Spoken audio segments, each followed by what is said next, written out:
اللہ تبارک و تعالی نے شیطان سے جب کہا نا کہ تو نکل جا، تو لعنتی ہے، تو اس نے یہ عرض کیا کہ مولا مجھے مہلت دے۔ اللہ کریم نے فرمایا جا تجھے مہلت دی، کتنی؟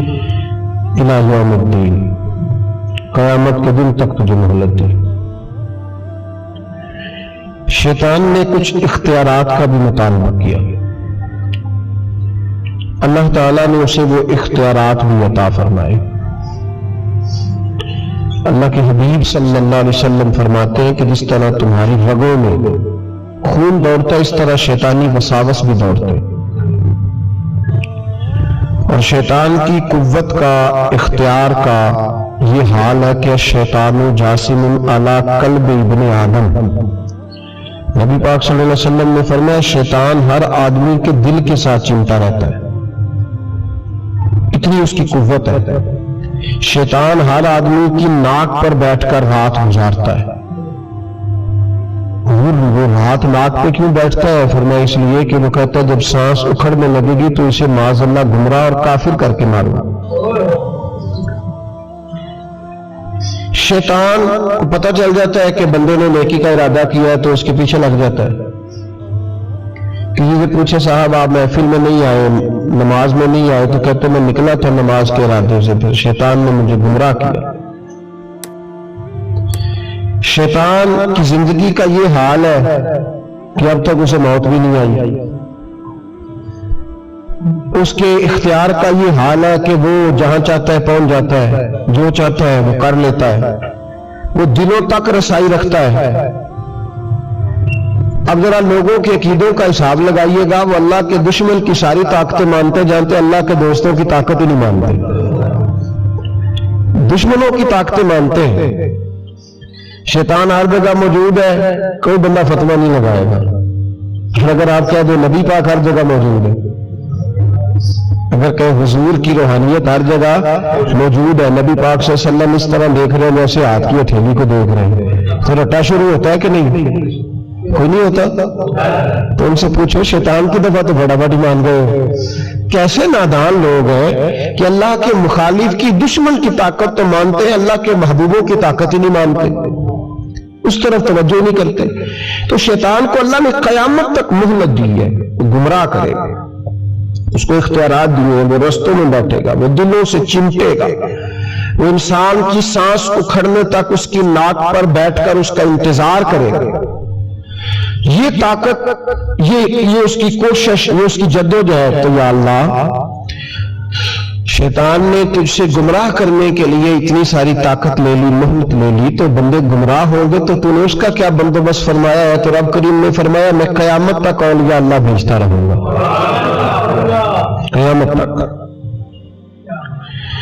قیامت تک اللہ کے بندے آتے رہیں گے، اپنی فکر سے، اپنی سوچ سے، اپنے درد سے، اپنے پیغام سے، اپنی جدوجہد سے۔ شیطان جتنی چاہے گمراہی پھیلائے، لیکن اللہ اجمیر میں ایک ولی بھیجے گا جو لاکھوں کو کلمہ پڑھا دیا کرے گا، ایک بندے کی برکت سے لاکھوں لوگ دین میں داخل ہو جائیں گے۔ ایک داتا علی اجمیری کی وجہ سے اللہ پورے بر صغیر میں اسلام کے قدموں کو مضبوطی عطا فرما دے۔ تو اللہ فرماتا ہے اگر میں نے دشمن کو اتنی اجازت دی ہے تو میں نے دوستوں کو بھی بڑی رحمتوں سے نوازا ہوا۔ اللہ کے بندے، اللہ کے دوست، اللہ کے محبوب، ان کی گفتگو، ان کا انداز، ان کے پاس اٹھنے والے، بیٹھنے والے، ان کے ساتھ رہنے والے، ان کی بات سننے والے، انہیں ان کی باتوں سے خوشبو آتی ہے۔ وہ لوگ جب قریب ہوتے ہیں اور جب ان کے پاس اٹھتے بیٹھتے ہیں تو اس نور کی برکت سے شیطان کے سارے وار ضائع ہو جاتے ہیں، سارے وار۔ شیطان پوری جدوجہد کرتا ہے، کوشش کرتا ہے، لیکن اللہ کے ولی کی ایک بات، آج بیٹھے نا ہر گلی میں، ہر چوک میں شیطان، لیکن پھر بھی مسجد خالی نہیں کرا سکا، اس لیے کہ اگر شیطان کے پاس طاقت ہے تو رب رحمان کے بندوں کے پاس بھی بڑی طاقت ہے۔ تو یاد رکھ لے اولیاء اللہ کا وجود ہر زمانے میں رہا، ہر زمانے میں۔ یہ علیحدہ بات ہے کہ ہر شعبے کے اندر کمزوری آئی ہے تو یہاں بھی آئی ہے، لیکن ولی کبھی نہ ختم ہوئے ہیں نہ کبھی ختم ہوں گے، یہ موجود ہے ہر گلی میں، ہر نگر میں، ہر کونے میں۔ بات صرف اتنی ہے کہ لوگوں نے میری طرح تنقید کی اینک لگا لی ہے، ہم لوگ زاویہ نگاہ نہیں بدلتے، ہم زاویہ نظر نہیں بدلتے، ہم کمیاں دیکھتے ہیں، شر دیکھتے ہیں، خیر نہیں دیکھتے، ہم غلبہ نہیں اپنی طبیعت میں عقیدت کا ڈالتے، اس لیے ہمارا نقصان ہوتا ہے۔ اور یہ بھی شیطان کا وار ہے، یہ بھی شیطان کا وار کہ وہ ہمیں کسی اللہ والے کے قریب جانے نہیں دیتا۔ تو یاد رکھیں نبی پاک صلی اللہ علیہ وسلم کی امت کے جو اولیاء ہیں، ان ولیوں نے ہر زمانے میں ڈٹ کر شیطانی قوتوں کا مقابلہ کیا۔ نبی پاک صلی اللہ علیہ وسلم کے بعد آپ دیکھ لیں ایک شخص ایسا ہوا ہے جس نے لاکھوں لوگوں کی ہدایت کا وہ بندہ ذریعہ بن گیا۔ امام جعفر صادق سے لے کر امام اعظم ابو حنیفہ تک، اور امام اعظم ابو حنیفہ سے لے کر امام شافعی، امام احمد بن حنبل تک، اور پھر حضرت جنید بغدادی، حضرت سری سختی، حضرت سیدنا معروف کرخی، اور سب سے بڑھ کر محبوب سبحانی حضور غوث پاک جیلانی رضی اللہ تعالی۔ آپ کبھی ان لوگوں کی فکر کو سمجھے، ان لوگوں کے مزاج کو سمجھے، ان کی باتیں ایسی ہوتی تھی کہ ایک ایک جملے سے دلوں میں انقلاب برپا ہو جاتا تھا، ایک ایک بات سوچ کے زاویے بدل دیتی تھی، افکار اور نظریات میں تبدیلی آ جاتی۔ وہ علیحدہ بات ہے کہ سارا رٹا 11ویں کا رہ گیا ہے، لوگ سمجھتے ہیں 11ویں اصل ہے، اسی پہ مناظرہ اسی پہ، اور یہ بھی مخالفوں کی سازش ہے کہ وہ بزرگوں کی کچھ باتوں کو مناظروں کا رنگ دے کے ان کی اصل تعلیمات سے لوگوں کو دور کر دیتے۔ 11ویں تو ایک مستحب فعل ہے، 11ویں یعنی کرائے تو ثواب ہے، کوئی نہ کرائے تو گناہ۔ کتنے گھر ہیں جن میں 11ویں نہیں پکتی؟ کسی نے کبھی فتویٰ دیا ہے کافر ہوگا معاذ اللہ، یہ گناہگار ہوگا۔ 11ویں اور جو پکانے والے ان سے بھی ایک گزارش ہے کہ 11ویں مستحب ہے، اس کے لیے مسجدوں میں اعلان نہیں کرنا چاہیے، اس کے لیے فجر سے پہلے سپیکر نہیں کھول دینا چاہیے کہ سارا محلہ چندہ جو 11ویں پکانی ہے، مستحب فعل ہے، اور مستحب کے لیے سوال کرنا منع ہے، منع ہے سوال کرنا۔ اعلیٰ حضرت نے لکھا ہے کسی نے عمرے پہ جانا ہے، دل تڑپ رہا، پھر بھی اس کے لیے سوال کرنا منع ہے، کسی کو کہہ نہیں سکتا کہ میں نے جانا ہے۔ حالانکہ نبی پاک کے روزے کی حاضری اگر کسی نے ایک دفعہ بھی نہیں دی، اعلیٰ حضرت فرماتے ہیں حضور کے روزے پہ جانا امت کے لیے واجب ہے، تو اس کے لیے جب سوال کی اجازت نہیں تو مستحب کام کے لیے لوگ سویرے اسپیکر کھول لیتے ہیں اور جناب گلے لگے ہوئے یہاں 11ویں کا حصہ ڈالو، تو 11ویں کا یہ مقصد نہیں۔ لنگر شریف تبرک ہے، برکت ہے، شفا ہے، سارا کچھ ہے، لیکن اس کے لیے سوال کرنے کی اجازت نہیں ہے۔ اپنی مرضی سے کچھ لوگوں کو توجہ اگر ہے اور وہ مل کے کوئی ایسا بندوبست کر لیتے ہیں تو اس میں منع نہیں، لیکن اس کو جو اس کا شریعت کے اندر درجہ ہے اس درجے میں رکھا جائے، اس میں مناظرے ہوتے ہیں، بحث ہوتی ہے۔ حالانکہ 11ویں اصال ثواب کی ایک قسم ہے، 11ویں اصال ثواب کی ایک قرآن شریف بھی اصال ثواب ہے، 10واں بھی، 40واں اصال ثواب، یہ ساری قسمیں اصال ثواب کی ہے۔ آپ قرآن شریف کہتے ہیں، ہندوستان والے تیجا کہتے ہیں، ہم اپنی سہولت کے لیے قرآن شریف کا ختم جا کے چوتھے دن بھی رکھ لیتے ہیں، کبھی کسی عالم نے کہا نہیں ہوتا کیونکہ مستحب ہے، اس کے لیے تعین وقت صرف سہولت کے لیے کیا جاتا ہے۔ تو 11ویں ایک اصال ثواب ہے، بہت سارے لوگ 11 ربیع ثانی کو کرتے ہیں، بہت سارے 12 کو کرتے ہیں، 14 کو کرتے ہیں، اور ہمیں محفل میں جانے کا موقع ملتا رہتا ہے، سارا سال ہی 11ویں پکتی رہتی ہے۔ لوگوں نے اپنی سہولت کے لیے وقت رکھا ہوا ہے، کسی نے 17 تاریخ رکھ لی ہے، کسی نے 18 رکھ لی ہے۔ تو غوث اعظم رضی اللہ تعالیٰ عنہ کی جو اصل چیز ہے وہ ان کی کرامت ہے۔ پھر ہمارے ایک اور بحث چلتی ہے کہ اللہ کے ولی کچھ دے سکتے ہیں کہ نہیں دے سکتے، اللہ کے ولی کچھ دے سکتے ہیں کہ؟ میں نے پہلے کہا شیطان دے سکتا ہے، گمراہی پھیلاتا ہے۔ کبھی کسی بندے نے فتویٰ نہیں لگایا کہ مولانا جی آپ کیا کہہ رہے ہیں، حالانکہ کسی بندے سے بھی پوچھو نا وہ کام سارے خود کر رہا ہوتا ہے، ڈال شیطان دے رہا ہوتا ہے، وہ فارغ ہو جاتا ہے، کہتا ہے اس نے مجھے کرنے نہیں دیا۔ وہ خدا کے بندے تو قدم تو بڑھا، تو رب رحمان کا بندہ ہے، اللہ کے بندے شیطان سے طاقتور ہوتے ہیں، تو آگے بڑھنا، تو اس میں کھاتے میں ڈال کے چپ کر گیا۔ اللہ کے ولی بڑا کچھ دیتے ہیں، اور جو اللہ کا ولی، سنو جملہ یاد رکھو، جو رب کریم کا بندہ دل میں رسول اللہ کی محبت ڈال دے، اس سے زیادہ بھی کوئی نایاب چیز ہو سکتی ہے؟ جس نے تیرے دل میں مصطفیٰ کا پیار ہی ڈال دیا ہے، وہ ابھی تک کہہ رہا ہے ملتا ہے کہ نہیں ملتا، تجھے مانگنے کا طریقہ نہیں آتا، ورنہ وہاں سے تو سارا کچھ ملتا ہے۔ اس کی وجہ کیا ہے؟ کرامت ہے کیا؟ اللہ کا ولی کس طرح دیتا ہے؟ اللہ کا ولی اللہ سے لے کے دیتا ہے۔ بات صرف اتنی ہے کہ اسے اللہ کو بنوانا آتا ہے۔ اللہ کے ولیوں کو، اللہ کو، یہ نبی پاک کیا کریں گے؟ یہ شفاعت کیا ہے؟ حضور قیامت کے دن کیا کریں گے؟ اللہ کو منائیں گے۔ حضور فرماتے ہیں میں اللہ کو، شفاعت کا مفہوم کیا ہے؟ حضور سید عالم صلی اللہ علیہ وسلم فرماتے ہیں جب اللہ کرسی عدالت پہ بیٹھے گا جو اس کی شان کے لائق ہے، اگرچہ وہ بیٹھنے سے پاک ہے، جب وہ فیصلے کرے گا تو فرماتے ہیں میں سر سجدے میں رکھوں گا، میں روؤں گا، میں اللہ کو مناؤں گا۔ میں جب روؤں گا تو میرا رب کہے گا معبود سر اٹھا، تو جیسے کہے گا ویسے ہی ہو جائے گا۔ تو بات یہ ہے کہ اللہ کے بندوں کو اللہ کو منانا۔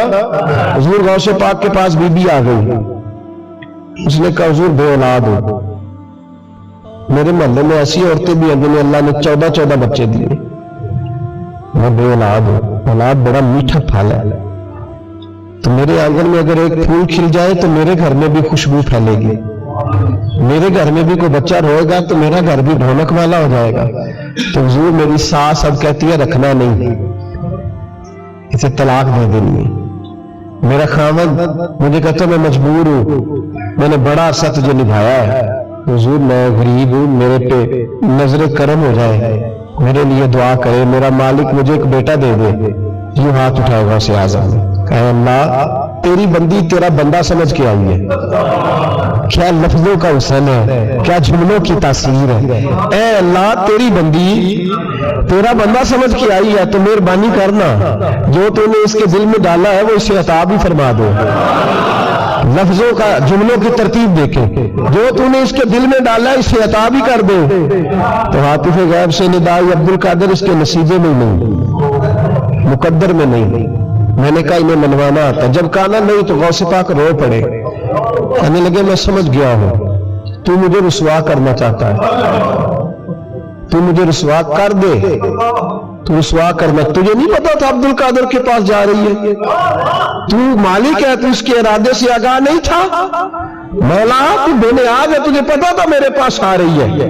ٹھیک ہے، یہ کہے گی لوگوں سے جا کے کہ میں عبد القادر کے دروازے تک ہو آئی ہوں، مجھے تو کچھ نہیں ملا۔ تو ٹھیک ہے مولا میں تیری رضا پہ راضی، تیری قضا پہ شاکر، ٹھیک ہے نام ہے میں راضی ہوں، تو مجھے رسوا کرنا چاہتا ہے۔ بس ابھی دعا ہو ہی رہی تھی کہ عاطف غیب سے ندائی عبد القادر تو بول کتنے بیٹے دوں، بولنا کتنے بیٹے دوں، خدا کے فضل سے ہم پر ہے سایہ غوث اعظم کا، ہمیں دونوں جہاں میں ہے سہارا غوث اعظم کا۔ کہ تو بول کتنے دوں؟ تو کہا یا اللہ چل ایک مانگنے آئی تھی، مہربانی کر 7 عطا کر دے۔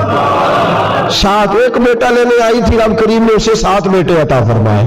وہ بھائی تجھے منوانا ہی نہیں آتا، تو اس رستے کا مسافر ہی نہیں، تو اس رستے کا مسافر ہی نہیں، تجھے منوانا ہی نہیں آتا۔ ہمارے بزرگ گزرے حاجی صاحب رحمۃ اللہ علیہ، تو مدرسہ ان کا چھوٹا تھا، کہتے تھے مجھ سے نہیں چندے مانگے جاتے، میرا چھوٹا ہی ٹھیک ہے، چھوٹا ادارہ تھا، تو لوگ بچہ داخل کرانے آتے ہیں، صاحب بچہ داخل کر لیں، کہتے گنجائش نہیں، جتنے کمرے تھے بچے داخل ہو گئے، جو سیانے بندے تھے انہیں پتا تھا، کہتے تھے ٹھیک ہے آپ نہ داخل کریں، ہم بد مذہبوں کے مدرسے میں داخل کرا دیتے، ہم بد مذہبوں کو، ٹھیک ہے آپ نہ کریں، ہمارے پاس ہے وہاں ایک مدرسہ پیٹنے والوں کا، وہاں داخل کرا دیتے ہیں۔ تو صاحب کہتے ہیں اور یار کڈو کوئی گنجائش ہے، اس کو رکھو کسی جگہ پہ، کوئی کمرہ دیکھو، میرے والے کمرے سے اٹھا لو۔ لوگوں کو انہیں منوانا آتا تھا، جن کو پتا تھا کس بات پہ مانیں گے انہیں منوانا آتا تھا۔ میں نے بریلی شریف میں یہ رنگ دیکھا ہے، جو کسی بات پہ بریلی کے بزرگ پریشان ہوتے،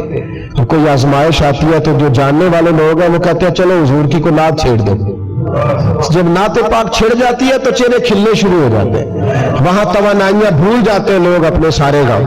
جنہیں منوانا آتا ہے، اللہ کے ولی کا کمال یہ ہے کہ اسے رب کو منانا آتا ہے، وہ منوا لیتا ہے اللہ اپنے فضل سے۔ اللہ کو مجبور کوئی نہیں کر سکتا، اللہ اپنے فضل سے اس کی بات مانتا ہے، کتب علی نفسہ الرحمہ، اپنے فضل سے مانتا ہے۔ تو حضور غوث پاک رضی اللہ تعالیٰ عنہ نے لوگوں کو بڑا نوازا۔ ایک شخص آیا، اس نے آ کے کہا حضور میرے ابا جی میں آپ کا مرید ہوں، عقیدت مند ہوں، رات میں نے باپ کو خواب میں دیکھا ہے تو دوزخ کی آگ میں جل رہا ہے، میرا فوت ہونے والا باپ میں نے بڑی تکلیف میں دیکھا ہے۔ تو غوث اعظم رضی اللہ تعالیٰ عنہ فرمانے لگے میرے مدرسے میں آیا کرتا تھا، میری خانقاہ میں آتا تھا، میری محفل میں بیٹھتا تھا، حلقہ ذکر میں رہتا تھا۔ اس نے کہا حضور کبھی کبھی آتا تھا، کبھی کبھی۔ غوث اعظم نے مصلی بچھا لیا، کہا یا اللہ تیرا وعدہ نہیں کہ جو اہل اللہ کے مجالس ذکر میں بیٹھے گا تو اسے شکی نہیں کرے گا، اسے صحیح۔ اور یہ مسلم شریف کی حدیث ہے۔ اب مسئلہ یہ بن گیا، پہلے سنی دلیل نہیں مانگتا تھا، ورنہ ٹھیک ہے، اب سنی بھی کہتا ہو نہیں یہ آپ کیا کہہ رہے ہیں۔ یہاں ہمارے اندر بھی کمی ہے، نہ اللہ کے ولی کے منہ سے جو نکلتا ہے وہ رب کی رضا والا جملہ ہوتا ہے۔ میری اب طبیعت نہیں مانتی، میں بہک ہونے لگا ہوں، میرا نہیں طبیعت مانتی کہ اپنے لوگوں کو دلیلیں دی جائیں۔ ہم تو ماننے والے لوگ ہیں، ہمارے لیے تو بزرگوں کا اشارہ بہت کافی ہونا چاہیے۔ مولانا امجد علی اعظمی صاحب اعلیٰ حضرت کے خلیفہ ہیں، وہ کہتے ہیں کہ میں نے تقریر کی، تقریر کے بعد ایک شخص نے مجھ سے حوالہ پوچھا تو میں ساری رات روتا رہا۔ میں نے کہا یا اللہ یہ تیرے بندے کیا سمجھتے ہیں کہ ہم جھوٹ بولیں گے ان سے؟ یہ میں بات بیان کر رہا ہوں ممبر پہ بیٹھ کے، وہ غلط ہو سکتی ہے۔ فرماتے ایک دفعہ زندگی میں ایسا ہوا تو میں نے رات رو کے گزارا۔ یہ کیا بات ہوئی؟ ہمارے ہاں اب اس قدر زیادہ، جس آدمی ایک بندہ کہنے لگا بخاری سے کھول کے دکھائیں، میں نے اس کے آگے بخاری رکھ دی، میں نے کہا پڑھو، کہنا میرے کو تو نہیں پڑھی جاتی، تو میں کہا پھر تو اعتبار کر، پڑھی نہیں جاتی سے تو پھر اعتماد کر۔ عجیب بات ہے کہ ہم جو ممبر میں بیٹھا ہوا ہے، مسلح میں بیٹھا ہوا ہے، اسے تو کم از کم بیانہ دار جان لیں، تو اپنے اندر سے یہ چیز ختم کرے۔ سنی تو عقیدت مند ہوتا ہے، اس کی طبیعت، اس کے تو مزاج کے اندر لطافت ہوتی ہے، وہ تو ہلکے سے جملے سے مسکرا کے سارا کچھ مان جایا کرتا ہے۔ تو یہ جو پراپوگنڈے کا آپ شکار ہو رہے ہیں اس سے باہر آئے۔ بہرحال بات بیان کر دیتا ہوں۔ حضور غوث اعظم رضی اللہ تعالیٰ عنہ کہنے لگے اے اللہ تیرا وعدہ نہیں؟ دلیل کیا ہے؟ مسلم شریف کی حدیث، نبی پاک علیہ السلام نے فرمایا جو ذکر کرنے والوں کی مجلس میں خالی بیٹھ جائے اللہ تبارک و تعالیٰ اسے بھی سعادت عطا فرما دیتا ہے۔ اگر شکی ہو، بدبخت ہو تو اللہ اسے نیک وقت فرما دیتا ہے۔ تو حضور غوث اعظم حضور کی اس دعا کا وسیلہ دینے لگے، یا اللہ تیرا وعدہ نہیں تھا تو یہاں آیا کرتا تھا تو خدا بندہ اس کی قبر پہ عذاب۔ وہ شخص کہتا ہے میں گھر میں جا کے سویا، دوبارہ میرے ابا جی ملے تو مجھے کہنے لگے بیٹا عبد القادر کے پاس جاتے رہنا، عبد القادر کے پاس جاتے رہنا، جو ان کی مجالس میں جاتا ہے اللہ اس سے بڑا ہی راضی ہوتا ہے، وہاں جاتے رہنا۔ تو بھائی ان لوگوں کو رب کریم کو منانا آتا تھا، لیکن ان کا اصل کمال کیا تھا؟ تربیت۔ ان کا اصل شعبہ کیا ہے؟ سارے بول، اصل شعبہ تربیت ہے۔ اب بھی نا اگر ہمارا مزاج تربیت کا بن جائے نا، نبی کریم صلی اللہ علیہ وسلم نے فرمایا کہ حکمت مومن کی گمشدہ میراث ہے، اسے ڈھونڈا کرو۔ کہیں سے نا کوئی چیز، شیخ شہاب الدین سہروردی کہتے تھے میں نے اپنا پیالہ ساری زندگی یوں رکھا ہے، کسی اللہ والے کے پاس گیا ہوں تو اس طرح پیالہ کھلا رکھا ہے، اور کہتے ہیں میں جہاں بھی گیا ہوں نہ کچھ لے کے آیا ہوں، کچھ نہ کچھ۔ آپ یہاں کسی بندے کو بھی بٹھائے، اس کو کہیں کہ تو کراچی سے لے کر پشاور تک اللہ کے ولیوں کی، علماء کی درباروں کی بات بتا، وہ ہر جگہ سے 6-7 نقص نکال کے لائے گا، ادھر ایسے ہوتا ہے، ادھر ایسے ہوتا ہے، ادھر ایسے ہوتا ہے، ادھر ایسے ہوتا ہے۔ آپ کس چکر میں لگے ہوئے؟ ہم نے تو اپنے حصے کی خیر کٹھی کرنی ہے۔ کیوں وہ والی اینک لگائی ہے جس اینک پہ ہم نے گرد تنقید کی ڈال لی ہے؟ لوگ اور ساری زندگی تنقید کرنے والا اندر سے خالی ہے، اس کی زندگی اس طرح ہے جس طرح پاگلوں کی ہوتی ہے، بول بول کے اور تنقید کر کر اس نے اپنے دل کی زمین بنجر کر لی ہے، کوئی شے ہاتھ نہیں آئی، کیونکہ وہ ساری زندگی سمجھے ہی نہیں۔ وہ خیر والے لوگ تو شیخ شہاب الدین کہتے ہیں پیالہ دل کا سیدھا کر کے گیا ہوں جہاں گیا ہوں، اور جہاں بھی گیا ہوں وہاں سے کچھ لے کے ہی آیا ہوں۔ کیا کر کے آیا ہوں؟ کچھ نہ کچھ، بولیے کچھ نہ کچھ میں لے کے آیا۔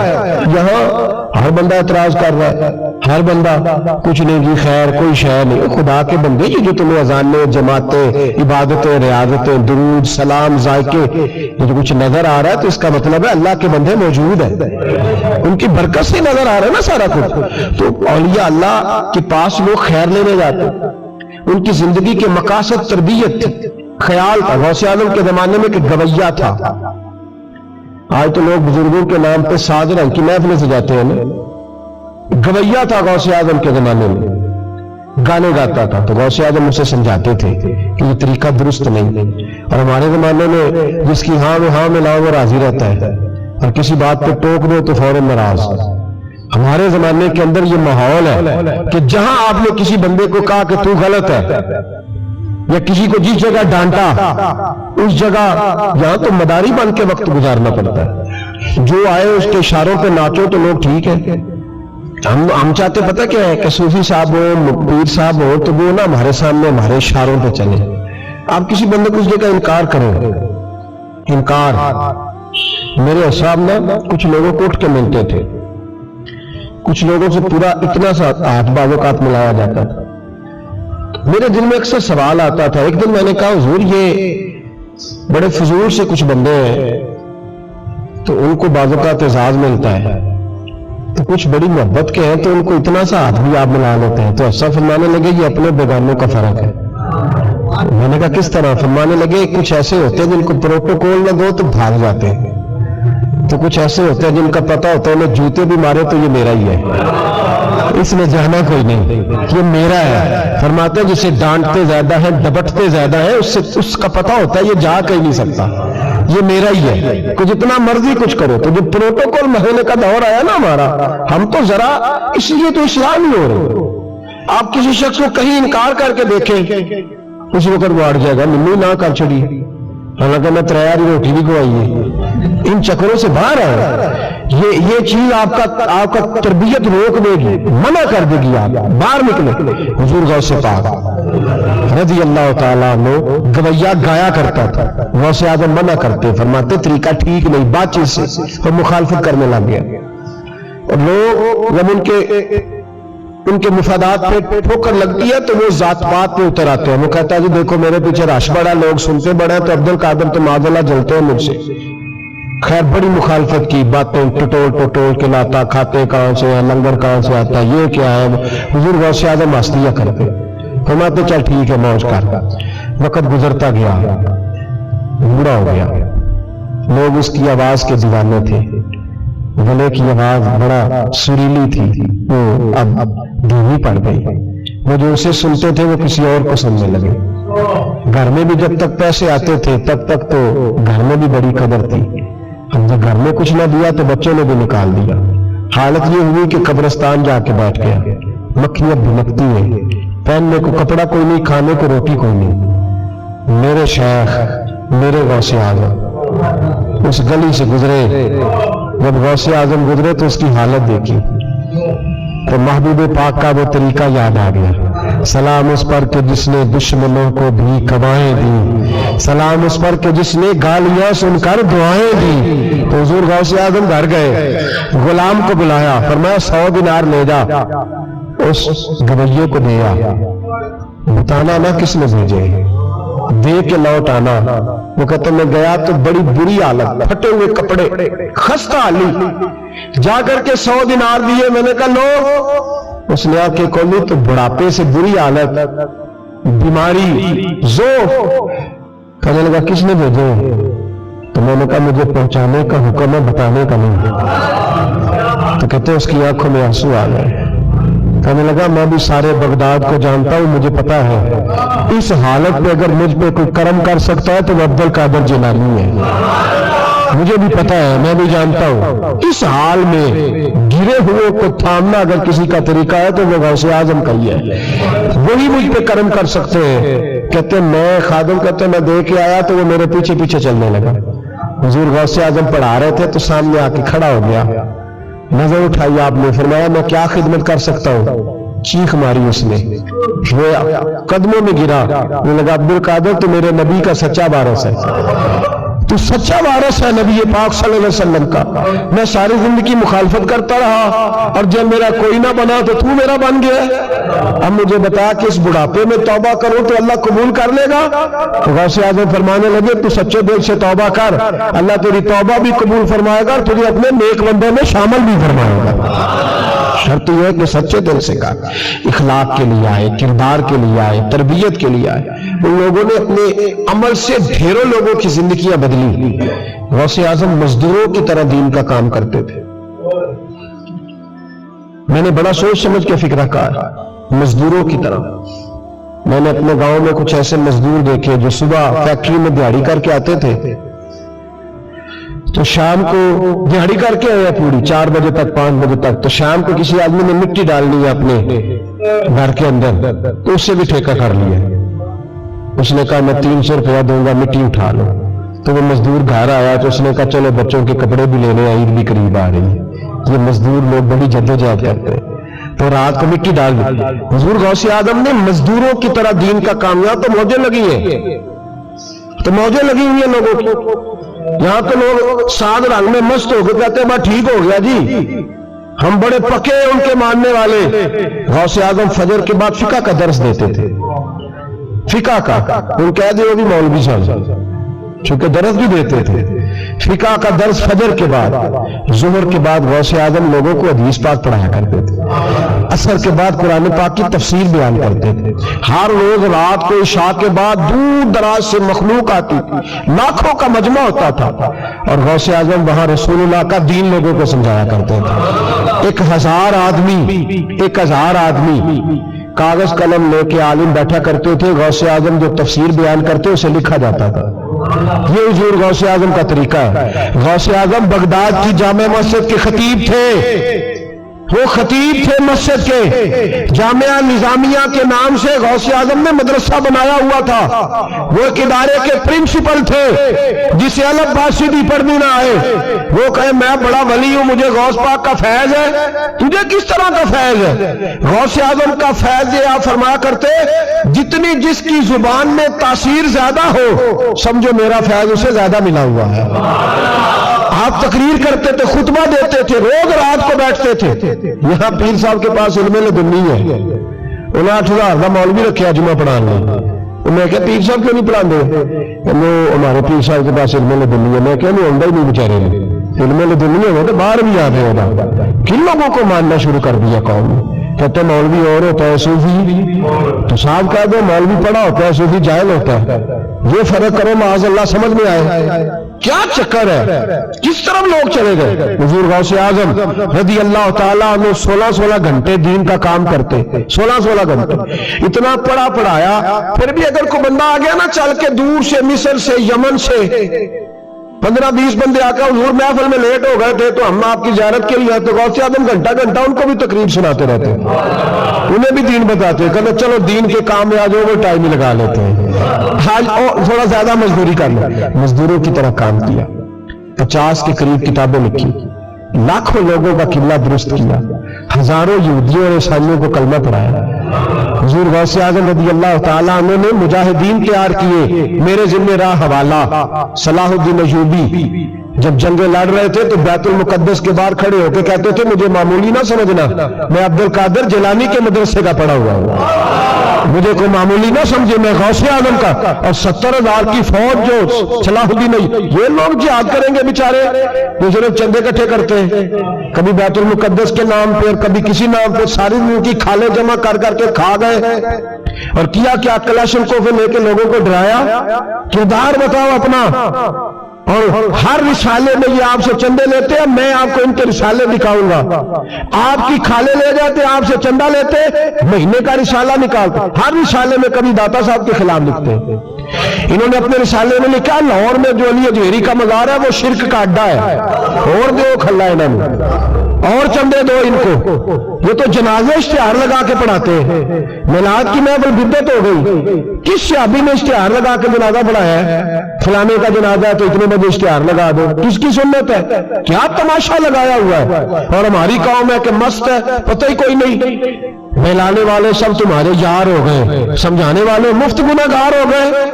کبھی ولیوں کے دشمنوں کی وجہ سے بھی جہاد ہوا ہے۔ صلاح الدین ایوبی کھڑے ہو کے کہنے لگے فلسطین میں، فرمایا میں لڑوں گا اس لیے کہ میں عبد القادر کے مدرسے کا طالب علم ہوں، اور فرمانے لگے یہ 70,000 فوج میرے ساتھ ہے، ساری غوث اعظم کو ماننے والی ہے، انقلاب غوث کے ماننے والے لائیں گے، یہ لوگ انقلاب برپا کریں گے جن کے دلوں میں بغض رہتا ہے اللہ کے ولیوں کا، اور ہر رسالے میں کبھی یہ کون سا جہاد ہے، کبھی بابا فرید کے خلاف لکھتے، کبھی غوث اعظم کے خلاف لکھتے، شرم نہیں آتی؟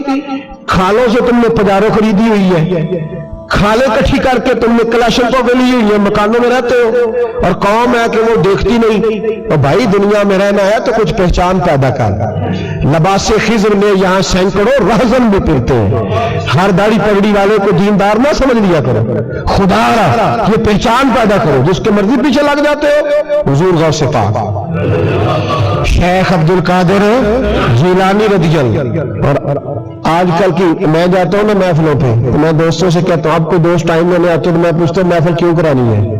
محفل ہے کہنے ثواب واسطے، تو میں کہا سورۃ یاسین پڑھا لو کار، ساری زندگی ثواب کے چکر میں رہو گے، انقلاب کب آئے گا؟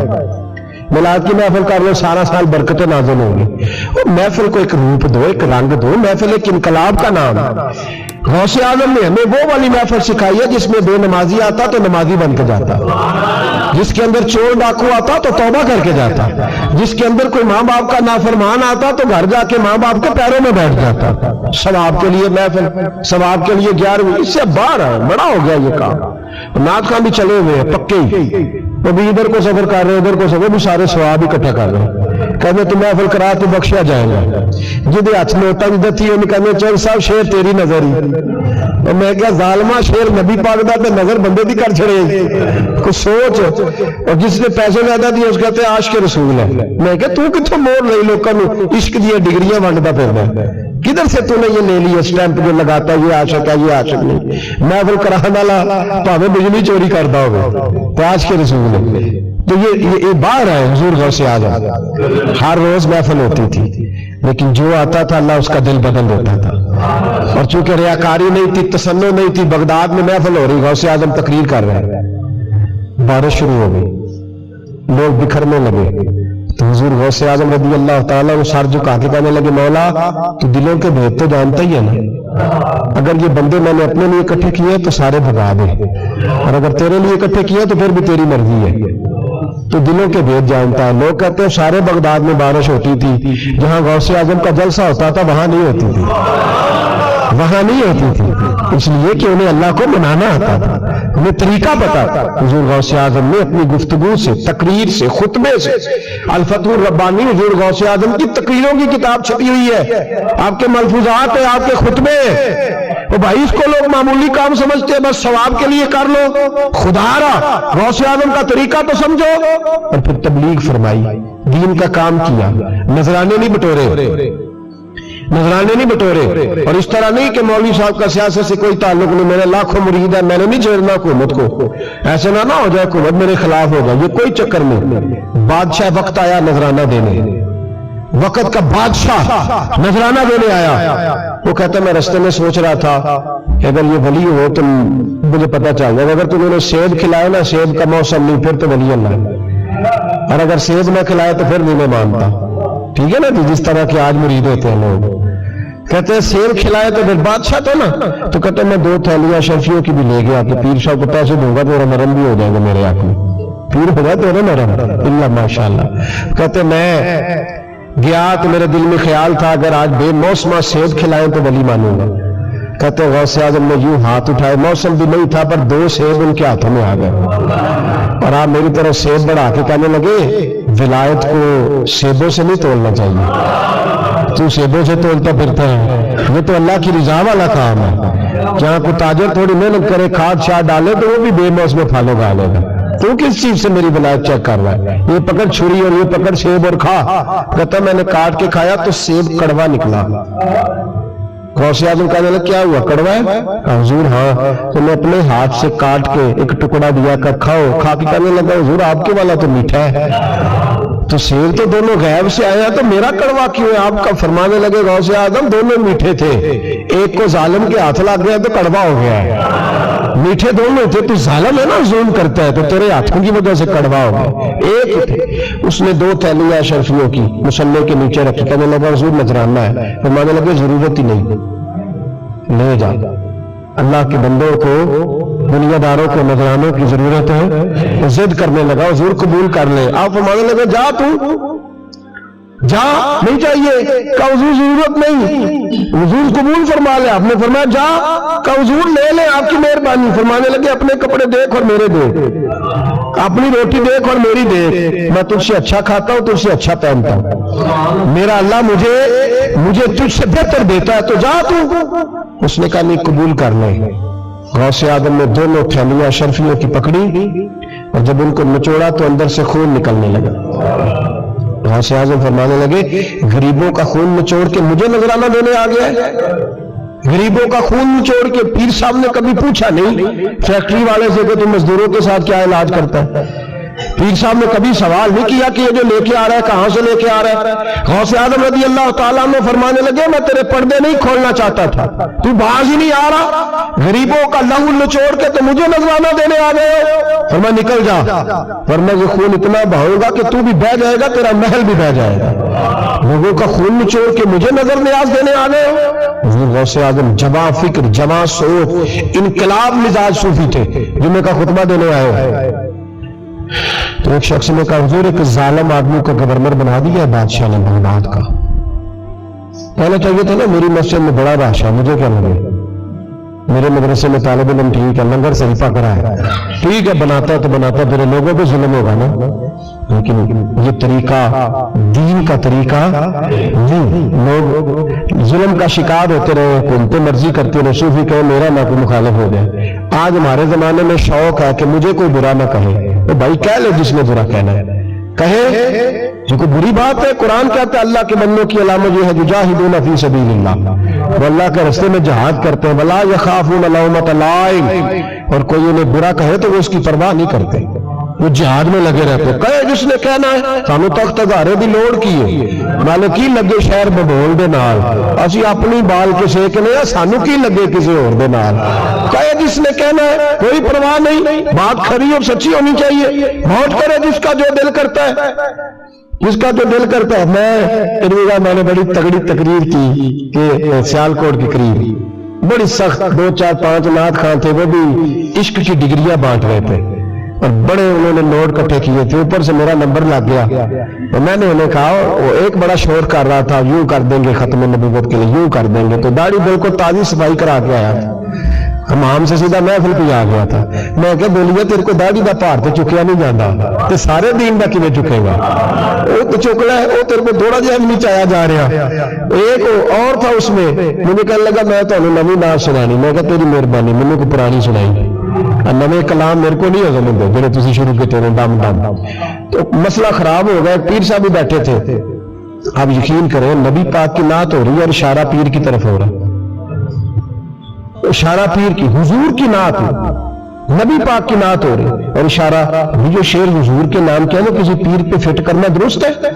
وہ بھی مست ہوا 100 کے نوٹ کٹ کٹ کے دے رہے ہیں، میری گل نہیں ہو رہی۔ میں نے کہا شرم کرو اللہ سے ڈرو، اور بعد نکلے گئے تو ٹائر پنکچر تھا گاڑی کا، گاڑی کا ٹائر پنکچر تھا، تو میں ایک بندے نے کیا بھی پہنچنا ہے اس دن، مجھے واپس وزیر آباد بھی آنا تھا، ٹائر پنکچر ہو گیا، تو میں نے کہنے لگا کسی نعت خانے کے علم آ رہا ہے تو گڈی تھی چھڑ دے نہیں نا کسی کی گل، تو انہیں دوجا بھی کر چڑنا سی، وہ مہربانی سمجھو نے ایک کیتا۔ یہ حال ہو گیا ہمارا کہ لوگ اب پوزیشن اس طرح کی کسی کو سمجھایا وہ مخالفت کرتا ہے۔ انہوں نے بعد میں میٹنگ کی، انہوں کہنے لگے تو کتوں مولوی بلا لیا، اگو نے نہیں بلائی، کس طرح کا آدمی تھا، سب کو اس طرح، اور بڑی بڑی عجیب حرکتیں۔ میں یہ لودرا ملتان سائڈ پہ 2-3 دن کے لیے تو نقیبے محفل، وہ بےزتی کری جائے مجمع کی، تسی بول دے نہیں، تسی سبحان اللہ نہیں آندے، ایڈا رکھا مجمع کدے نہیں ویکھیا، کیوں جو تسی بندے ہو، ہن تسی یاد رہو گے، بوڑھے بوڑھے لوگ بیٹھے ہیں، ٹھنڈ کا موسم ہے، کری جا رہے ہیں، وہ میرے سے نہ برداشت ہوا، کبھی کبھی رگ بڑی تنگ کرتی ہے، اس دیر تو میں نے برداشت کیا، تو بعد میں نے بول ہی پڑا، میں کہ بھائی بہ جا تیری مہربانی، تو پیسے لے کے آئے مفت آئے نہیں سارے، یہ چنگی نہیں پھر نہ لو، یہ فری بیٹھے مفت بیٹھے، تو پیسے لے گئے، مجھے انہوں نے بتایا کہ 15,000 تو نے پہلے لیے، کس بات کا لیے؟ تو یہ مذہب کا کام ہے؟ کیا چکر چلایا ہوا ہے؟ کوئی طریقہ ہے؟ یہ اس طرح دین پھیلتا ہے؟ غوث اعظم جیلانی، حضور شیخ عبد القادر جیلانی، یہ لوگ اگر بادشاہوں کی ٹی سی کرتے تو انقلاب نہ برپا ہوتا۔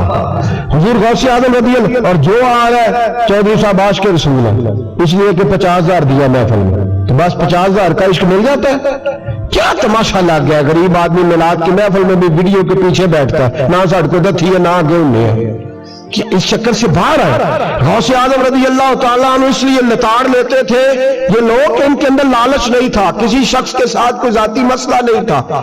بڑی مخالفت کی لوگوں نے ان کے زمانے میں بھی ان کی۔ جمعہ پڑھانے آئے، ایک شخص نے کہا حضور ظالم آدمی گورنر بنا دیا بادشاہ نے۔ غوث اعظم نے منبر پہ چڑھ کے فرمایا میں جمعہ پڑھانے لگا ہوں، میرا جمعہ ختم ہونے سے پہلے میرا حکم ہے کہ بادشاہ گورنر بدل دے۔ یہ نہیں کہا میرا بیٹا بنا دے، میرا مرید بنا دے، وہ میرا رشتہ دار لگا دے، فرمایا حکم دیتا ہوں کہ جمعہ ختم ہونے سے پہلے گورنر بدل دو، ورنہ میرا نام عبد القادر جیلانی ہے، جمعے کے بعد میں خود بدل دوں گا، میں بدل دوں گا جمعے کے بعد۔ ہر مشکل دی کنجی یارو ہاتھ مردہ لے آئی، میں بدل دوں گا جمعے کے بعد، اور تم دیکھو گے بدلا جائے گا۔ لوگ کہتے ہیں جمعے کی نماز پڑھ کے نکلے تو بادشاہ دروازے پہ کھڑا تھا، کہنے لگا حضور مہربانی کرے ناراض نہ ہونا، بدل دیا گورنر۔ ہم نے گورنر، یہ شان تھی غوث اعظم کی کہ غوث اعظم جو کہہ دے رب ویسا کر دے، لیکن عاجزی کیا تھی؟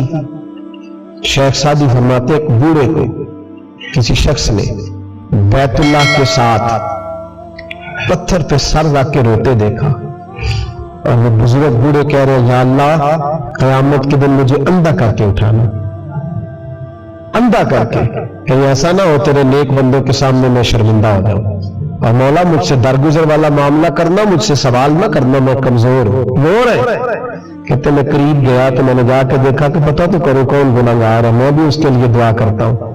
وہ بزرگ کہتے ہیں جب ان بزرگوں نے چہرہ اٹھایا تو میری چیخ ہی نکل گئی، یہ تو غوث اعظم جیلانی ہے۔ ایک طرف حالاتی ساری کر کر زاری، نیند اکھاں تھی توندے، فجر ہوئی گناہگار کا آون سب تو نیوے ہوندے۔ جنہوں نے سینکڑوں سال ہو گئے جن کو گئے، اور آج بھی ان کی جلائی ہوئی شمع روشن ہے۔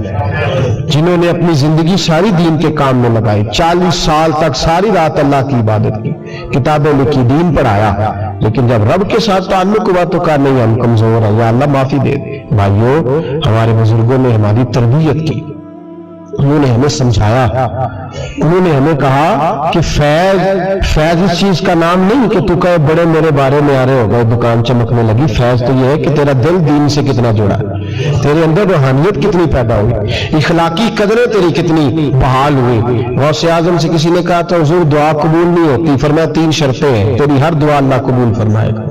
کہا حضور کون سی؟ فرمایا رزق جب بھی کھانا حلال کھانا، اور تیری زبان سے کبھی رب کی ناراضگی والا فکرہ نہ نکلے، اور جب تو بات کرے تو نفس کے لیے کبھی نہ کر، اللہ کی رضا کے لیے کر۔ عبد القادر وعدہ کرتا ہے تو جو دعا بھی کرے گا مالک تیری قبول فرمائے گا۔ اپنے نفس کی رضا کے لیے، اپنے باطن کو خوش کرنے کے لیے سارا دن داستانے نہ چھیڑ، اللہ کی رضا کے لیے بول۔ ہم کتنا بولتے ہیں لیکن نفسانی باتیں، نفسانی خواہشیں، یہ کہنے کے لیے کہ لوگ نیچا دیکھ لیں گے کیا ہو جائے گا، خدا را اللہ کی رضا کے لیے جب بولیں گے تو اللہ راضی ہوگا۔